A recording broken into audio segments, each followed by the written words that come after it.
You know, I've yearned for another arcade-style space shooter ever since growing tired of playing Project Sylphied on the Xbox 360.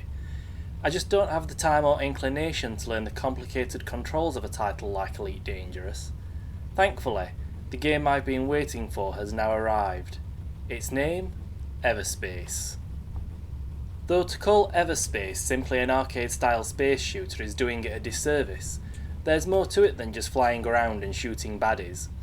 While you can go into the game blind and still find yourself in the thick of the action within minutes, to survive long enough to get the most out of the experience you're going to need to collect and manage resources, complete challenges, and steadily develop your trio of ships. You see, being a roguelike, Everspace demands that you get good and play the long game. You'll die time and time again, but with each death comes the opportunity to better yourself and make your next excursion perhaps that little bit more manageable. It makes for an addictive gameplay loop that does run the risk of becoming repetitive, but thankfully, the beautiful visuals and excellent pacing prevent that from happening.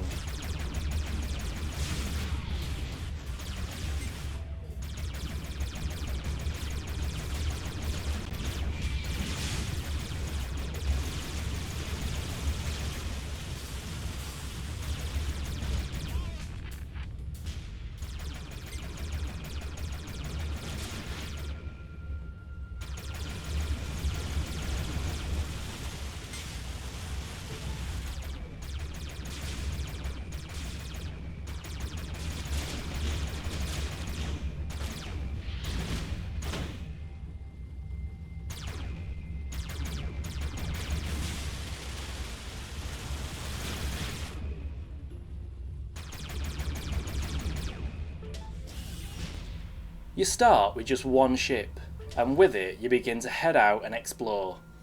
No doubt mesmerised by the sights, you'll be glad that to begin with, enemies are sparse, allowing you to get used to the controls whilst collecting some valuable resources that may come in handy further down the line. When you're done in an area, you point yourself in the direction of the warp point handily shown by the game's heads-up display and head towards it. You then choose your next location via a map. Obviously, the further you progress, the more hostiles you encounter, and the harder they become to defeat. But a lot of the time, the biggest threat to your survival is fuel, or rather, the lack of it. There are a wealth of resources to manage whilst you are out in the field in Everspace. Fuel determines how many warp points you can safely travel through, and so its scarcity often becomes your downfall. Nanobots are used to repair the various functions of your ship that can become non-functional when you sustain damage.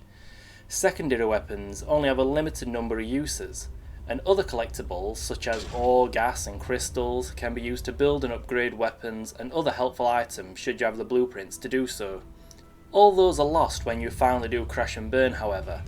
The credits you earn do not though, and whilst they are useful out in the field to enter into trade deals with non-hostile factions, back at the hangar they are used to purchase permanent ship upgrades and perks which are much more vital to your continued efforts.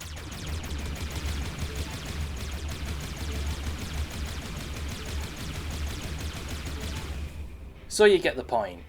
Being successful in Everspace requires you to seek out and manage all of these resources effectively, just as much as it does shooting down enemy ships with ruthlessness and efficiency.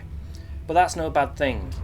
It gives Everspace depth and flow, keeping you hooked as you move seamlessly from exploration to combat and then back again. There's always a drive to get better at the game so you can see what new areas have in store for you. There's even a story if you want to pay attention to it.